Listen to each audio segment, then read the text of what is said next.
goodness. That is the characteristic of the equating age. Whereas is considered to be a mental disease, a delirium, a hysteria, drama. And goodness is a thing that is to replace greatness. Something valuable is considered to be meaningless in the equation. Something useful is invited. The basic change is taking place, without understanding which we will fall back and we will be of no use to humanity at all. So, however valuable a thing may be, we cannot present it to the world nowadays without being called a fool after 3 or 4 days. It should be something useful. Something valuable has no place. Something useful has a place. So this is the kind of change that is taking place in the modern age. We cannot claim authority or personal element. I may have great achievements, but they do not go in my name. Any achievement goes in the name of humanity, not individuals. That's the peculiarity of the acquiring age. No one will feel any shame of it or disappointed of it. So, the spiritual healing is something which is taking place automatically, making its manifestation at a tremendous speed through individuals.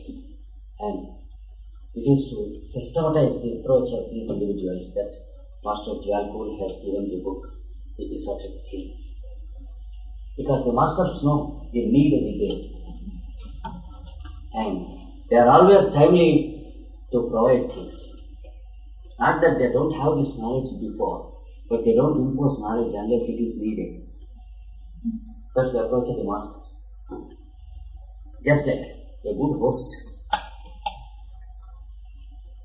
they serve only according to the taste and need. They don't impose upon others. And now it is the need to have the book. According to that book and according to our understanding, let us try to understand the fundamental postulates that are impersonal and that are to be applied to each and every one to heal, to make healing a success.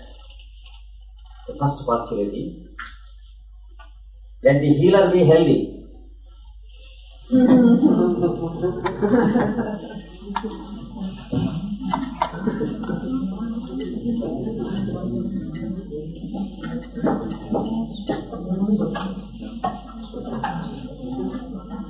If a lung specialist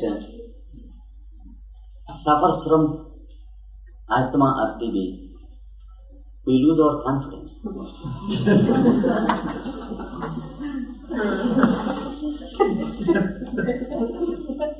So,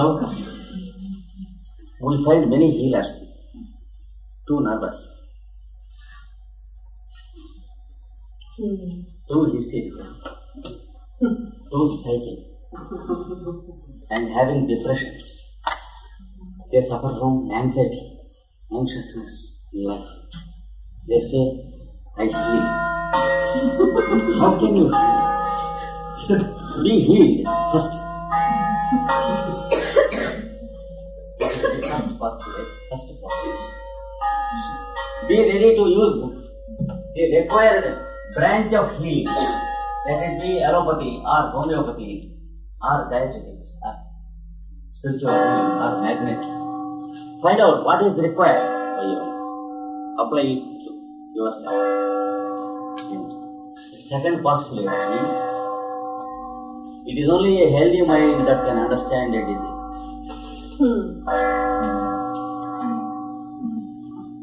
Because if a patient is irritable, if the doctor is unhealthy, he is also irritable. So, we think that it is a doctor and a patient, but the truth is there are two patients.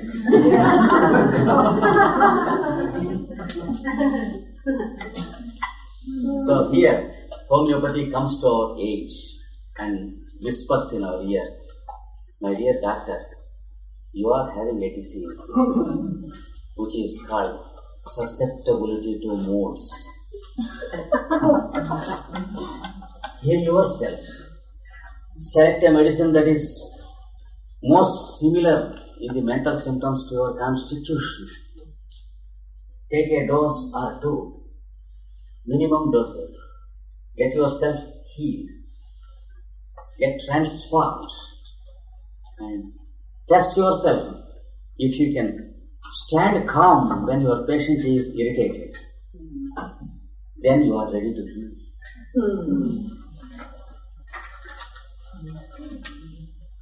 So, this is the most important aspect which we have to consider. The second aspect is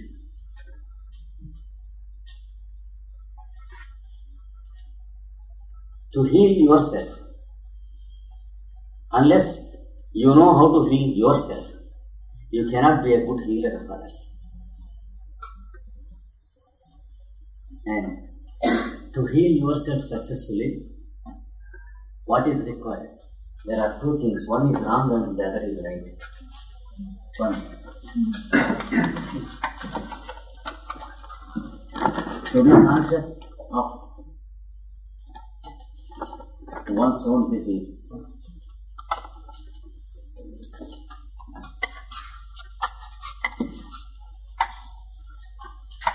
This increases your sickness at a tremendous speed. What is required is, this is negative aspect, you want a positive aspect.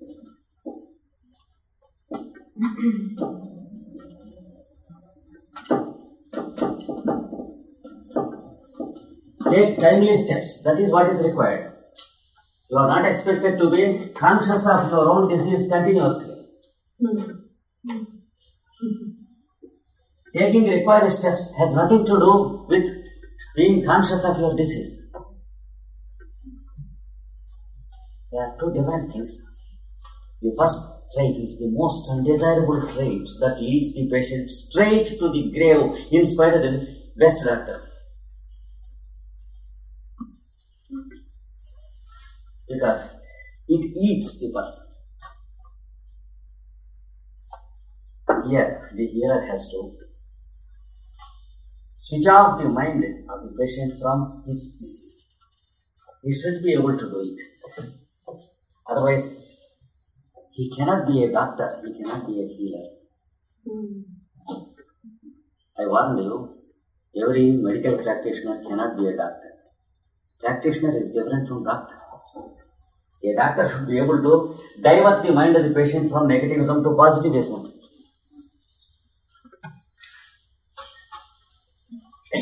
In order to do this, it's not enough if you suggest to the patient, don't think of the disease, don't think of the disease. That means suggesting him once again about his own disease. Suppose, if I meditate to remove anger from my mind,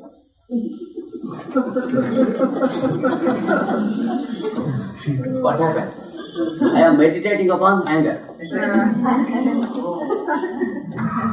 And within a short time, I grow impatient about myself. I am angry upon anger. So there is a trickish way of wrongly tackling that.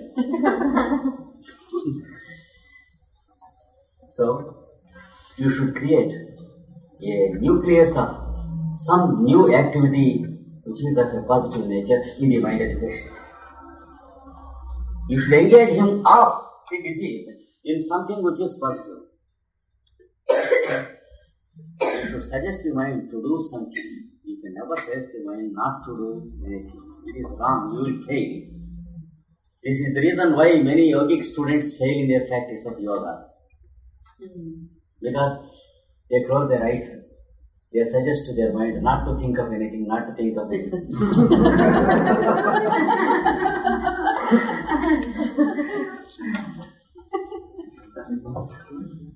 After about 5 or 6 or 10 years of yoga practice, you ask him, how do you feel?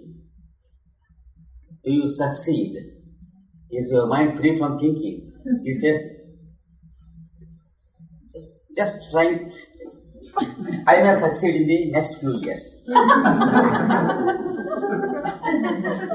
You can assure the fellow that he goes to grave without a success. Because he is on the wrong line. Not to think of anything. If you suggest to the mind begins to think of it.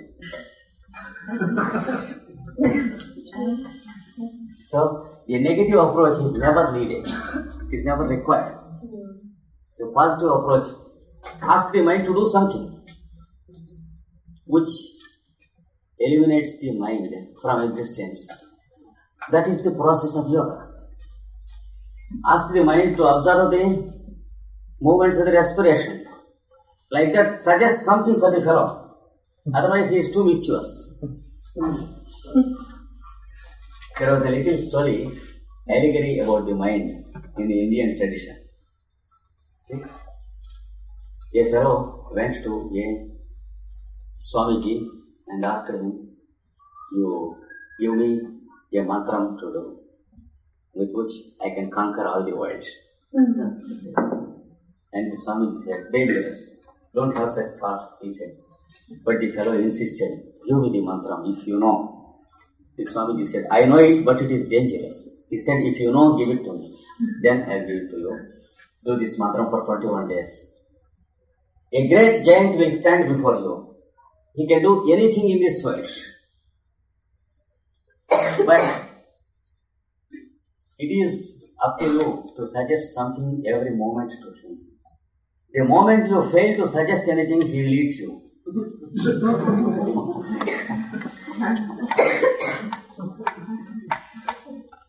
This is what is called mind. The giant is mind.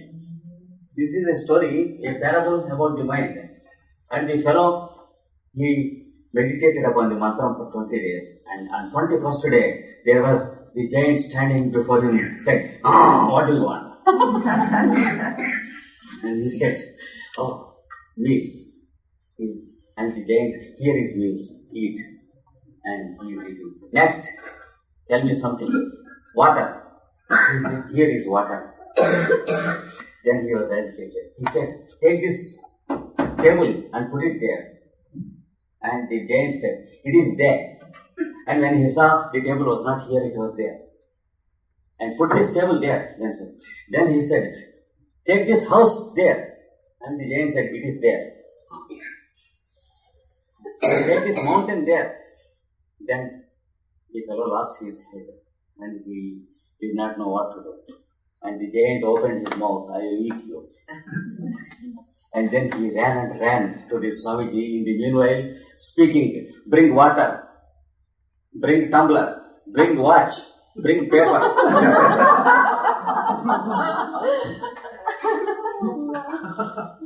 He was bawling out and running, and he ran to the Swamiji and fell upon his feet, said, save me. Then Swamiji said, what is it?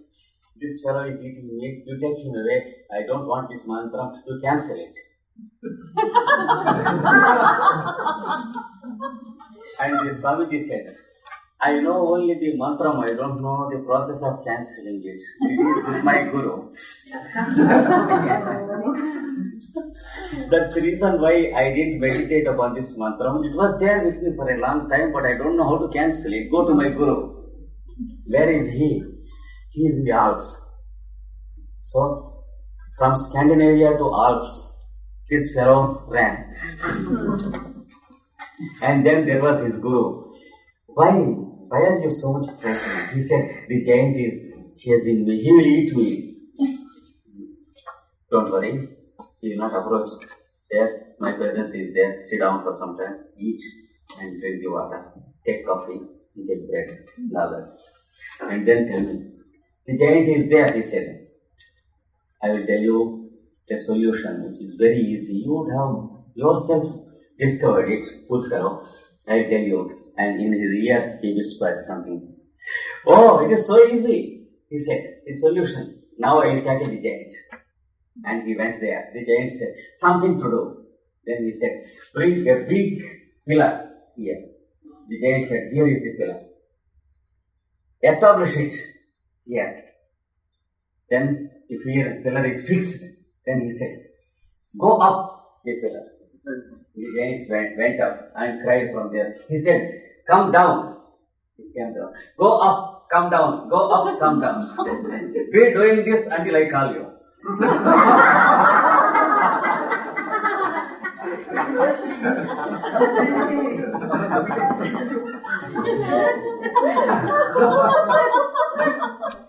So, until October 14th, 1983, the giant is going up and coming down, going up and coming down.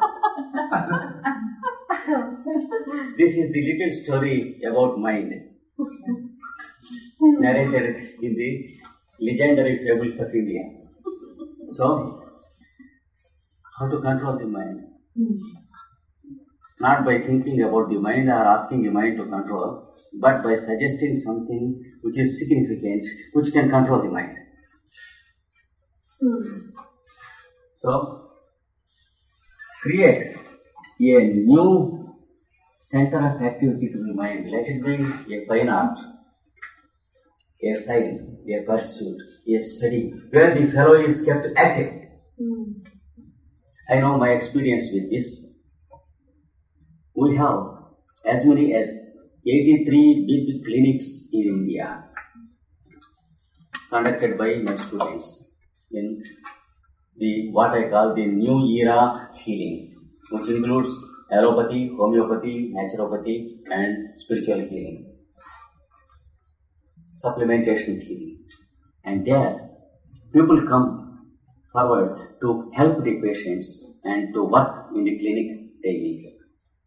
They come with some diseases with which they are suffering for a long time. And when they begin to work, within 6 months or 1 year or 2 years, they find wonderful development and they are healthy. For the first time, they feel the real meaning of health. Because they have stopped thinking of their own health and they began to think of the health of others. This is my experience. And in 80% of the cases, it is a success. The fellows needed no much medicine at all. They needed only a diversion of the mind from their own disease. So, one of the wonderful principles of healing is see that the patient is not continuously conscious of his own sufferings. You find some people always talking of their own disease and complaining about how they suffer again and again. If you want to talk something, once again they will draw you into their own subject. Within 2 minutes, they speak of their own disease and suffering. You will find that they are not cured. They go to hundreds of doctors. They change doctors, change remedies and medicines. They change various systems of medicine, but they are worse day after day because they dwell upon their own disease and they meditate upon disease and they are disease conscious. Unless the healer is able to divert the mind of the fellows upon something, the real healing is not possible. So, without making these corrections, you cannot be a spiritual healer. This is the second aspect of it. The third aspect of healing, the healers heal through the tips of the fingers. They heal through sight. They heal through voice. There are many methods of healing. The secret is magnetism. When once you develop healing magnetism, it can be operated either through your sight or through your voice and conversation or through your fingers or through your touch. If at all you develop healing magnetism, it can be utilized in any way. You can use your leg or hand or head, anything. You can sometimes kick the fellow and heal sometimes.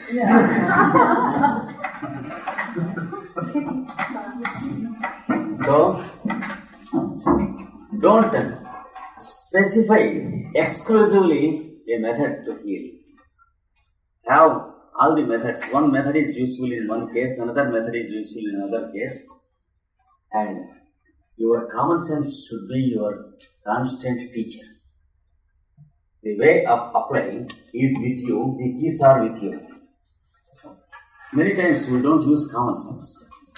It is there with us, safe, protected by us, not utilized. That's why Blavatsky says in his secret doctrine, it is wrongly called common sense because it is rarely used.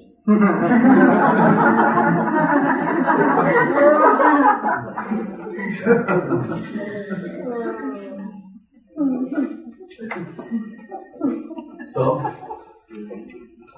you cannot apply the same rule as to a second patient which you applied to the first patient.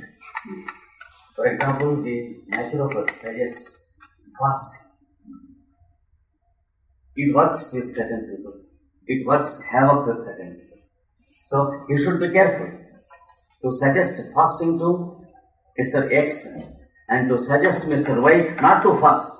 You should understand. If a cardiac patient of an advanced stage were asked to fast, he will die.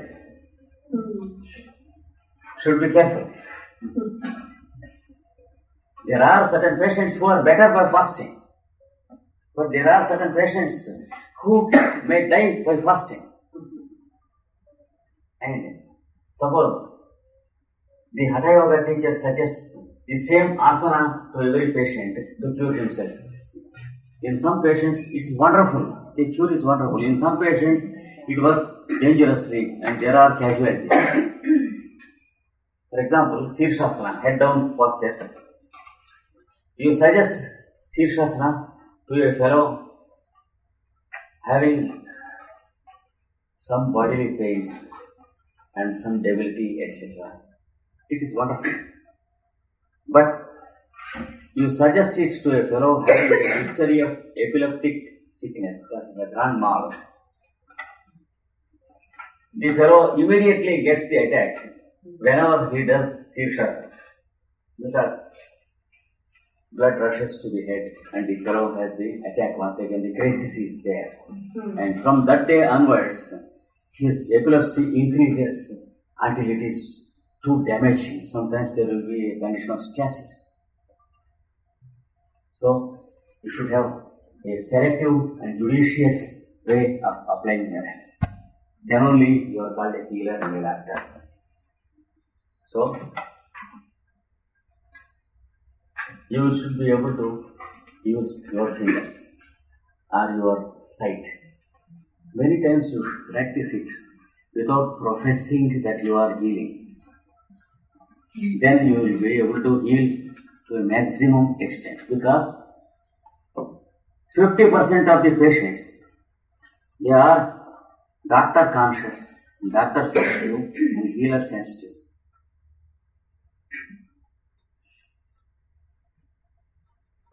A patient feels sensitive as long as the doctor is there, sometimes.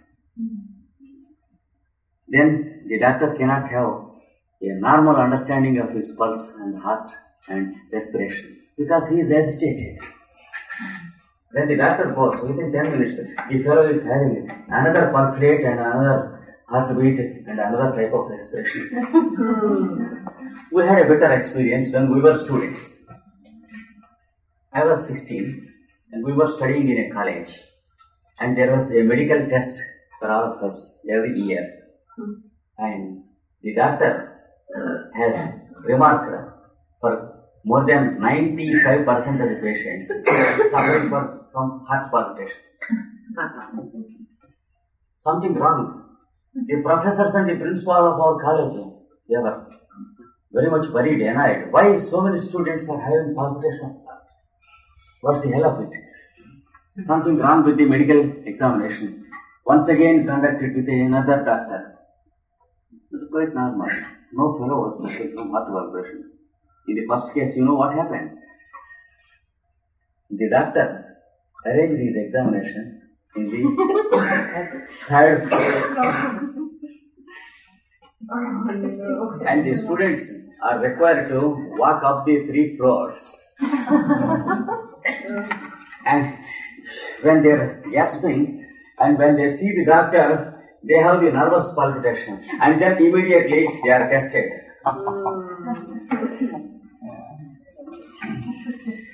Except a few fellows who have no sensitivity of the doctor, all the others are reported as having heart palpitation, heart palpitation, heart palpitation. I too was classed among them.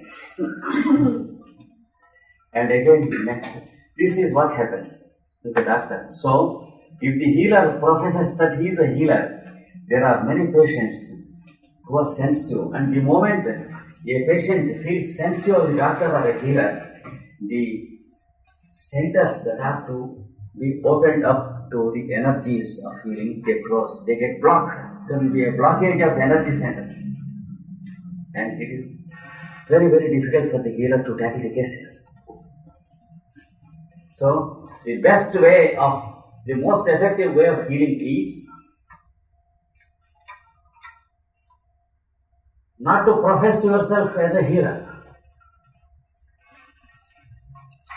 Of course, it is in a way sickening and discouraging because the healer is not recognized. That's the great trouble. If the healer is having a hysteria called fame consciousness, then he cannot have this method. But while traveling in a train, you can feel wonderfully. In an aeroplane, in a bus, or you are sitting among 10 people talking, you can engage them in a sprightly conversation, a humorous discussion, when it is the best time for you to supplement healing magnetism because all their energy centers are opened. This is how you have to do.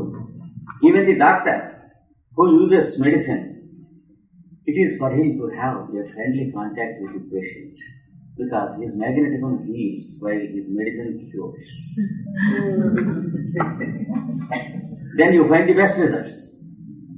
And a healer who denies the use of the medicine is a fool. I talked of supplementation. One should have supplementation. And then the next caution is that the healer and the patient not sit on the same level or stand. No healing takes place. If you stand on the floor and ask the patient to stand on the floor, begin to heal, no healing takes place. Or if you sit in a chair and if you ask the patient to sit in another chair of the same level, no healing takes place. The patient should be in a lower level than the healer. Then automatically healing takes place because healing magnetism flows in a geotropical manner from above downwards. And just as a magnet, where magnetism cannot be seen, carries its own lines of force, which can be proved only with the help of iron filings. Another magnet, when it is brought to its south pole, there will be a big fight between the invisible currents of magnetism, which is not seen by us. But the two magnets are repelled. We say that they are repelled, but there is a tremendous activity, undesirable and negative activity going on between the two poles, which is not visible. Same thing happens. If the patient is asked to sit on a higher pedestal than the healer, and the healer begins to heal, he has to heal on the wall, only the wall and the chair, and not the patient.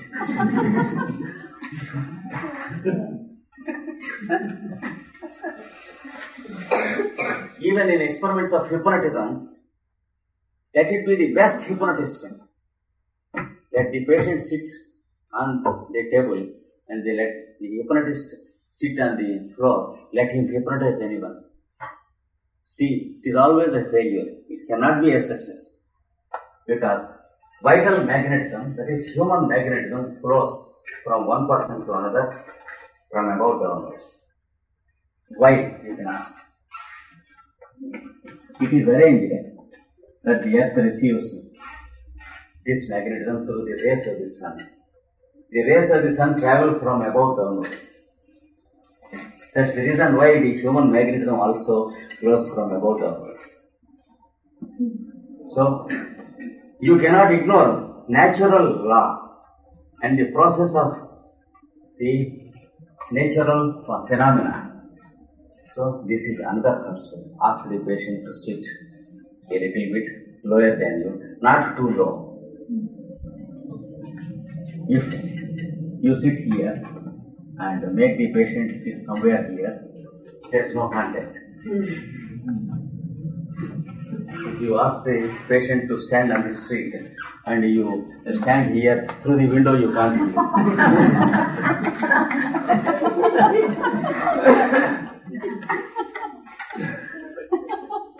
You should understand how a contact is established and how a circuit is completed. Understand the phenomenon of magnetism and electricity and the working of the electromagnet and the law of alternation of currents. Then you will be able to understand how healing takes place. So, let there be a difference of 4 feet to 6 feet, not less than that, not more than that. If it is more than 6 feet, the patient is out of reach to your magnetism. If it is less than 4 feet, it is inconvenient. Magnetism never flows from you into the patient. Another aspect is the distance factor. If you sit here, ask the patient to sit here, you can never heal. There should be the minimum distance, just like in photography.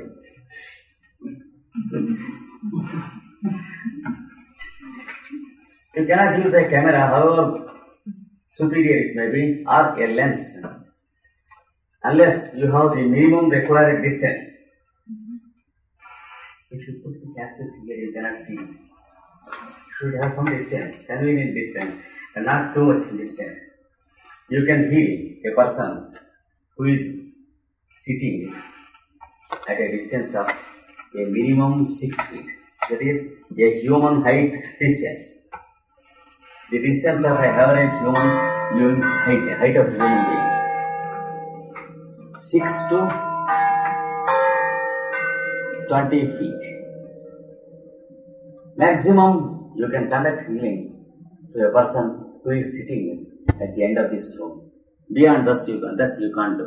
If you have a big hall and have a patient on the other side of the hall, if you stand here, you have to heal yourself. You can't heal the patient. No communication is possible. Here the distance factor is to be considered. Another thing is you should be able to use a vehicle. The best vehicle to heal is sound.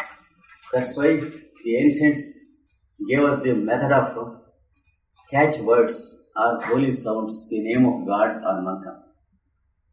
In the name of God, healing is done. That is the way how they do it through ages.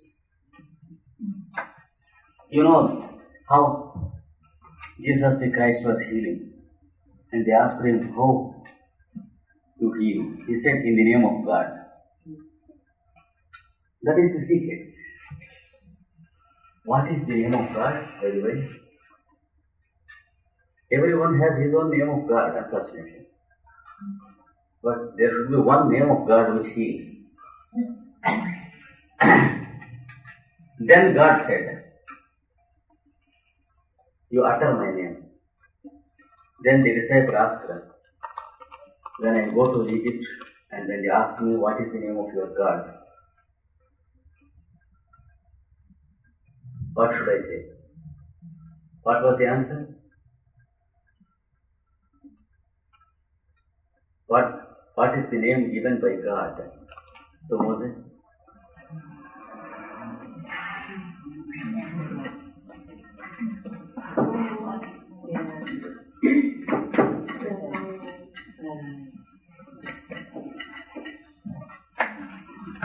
That is the Master.E.K.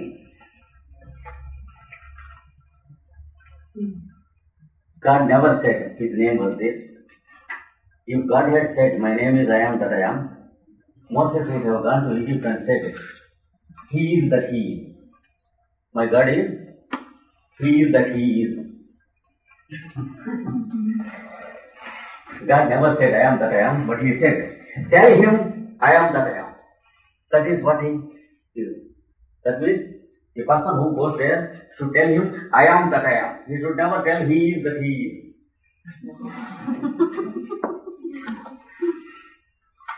You should know how mantras are given in the scriptures. But unfortunately, when the Old Testament is translated into English, there is much confusion in many places. The mantra lost its purity and only the meaning is translated in many places. For example, in some other place, it is said, I am unique. That means no plurality is accepted. But unfortunately, it is translated in a nasty way. I, the Lord God, am a jealous God. That is the translation.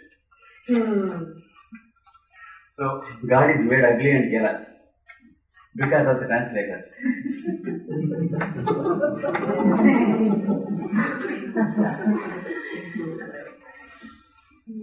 And what did Jesus say about the name of God? I am the way. I am life. I am resurrection.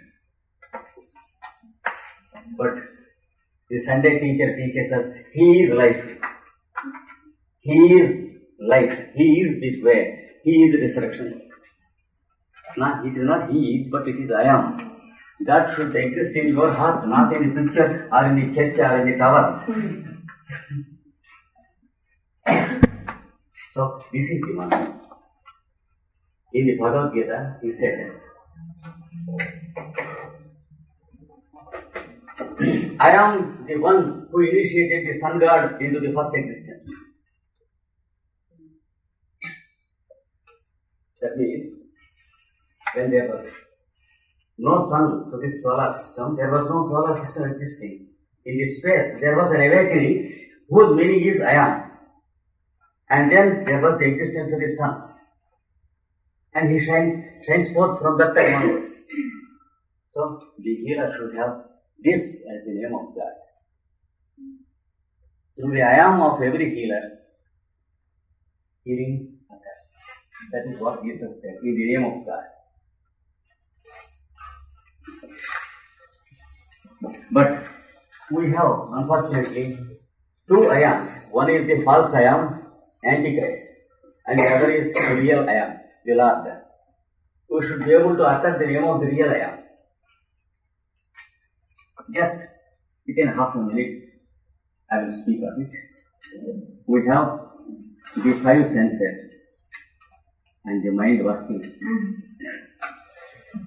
The one is sense of sight. The second is sense of hearing. The third is sense of smell, sense of taste, sense of touch. These are the five senses we are having, through which the mind is working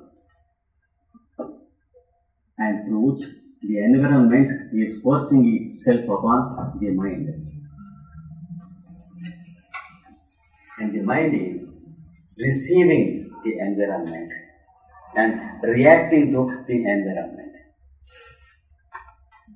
So we live in constant reaction as long as we are existing. The moment we sleep, we do not exist. But as long as we exist, we react and we live in reaction. Therefore, we have no time to know ourselves and have our action which is natural to us. So, the mind and the five senses put together is called the negative I am, who is the false existence of the entity. So we have a false existence of ourselves and a real existence, the real I am,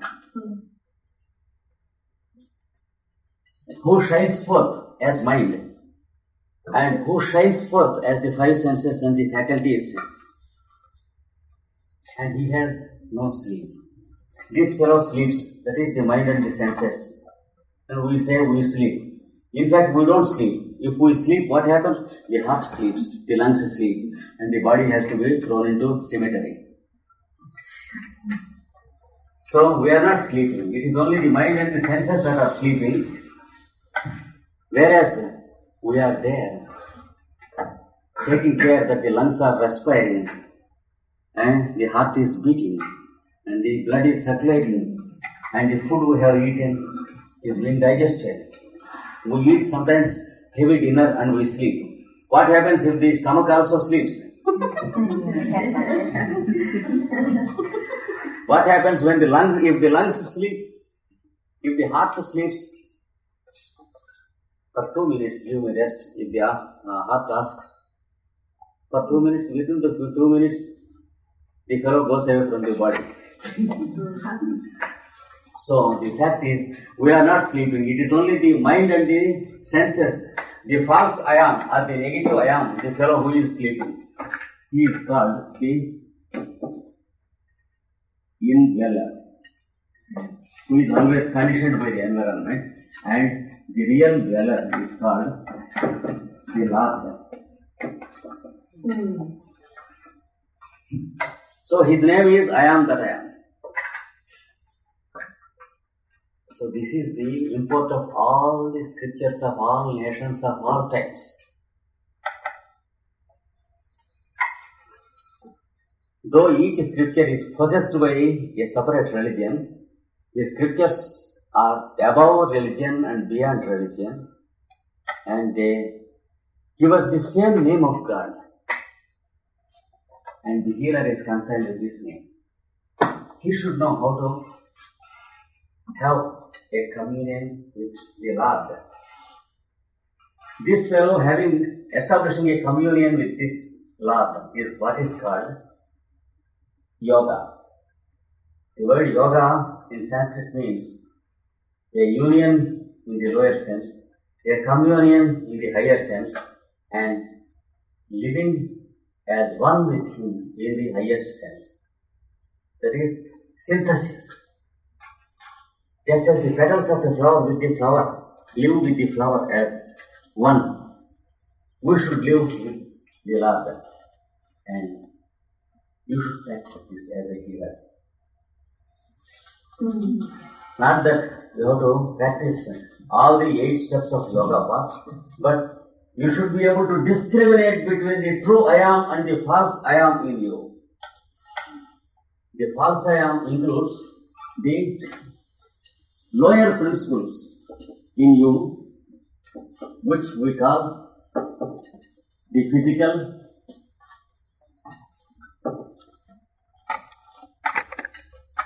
the etheric, and the mental. The physical plane is what we call the body. The etheric plane is what we call the vital force in homeopathy. The mental plane is the fellow who is working through the 5 senses. These 3 put together form the lower fellow who is the false I am, who is the false existence. And there is The fourth one is called will or buddhi, which forms the fulcrum principle between the lower and the higher. And then there are the three higher principles.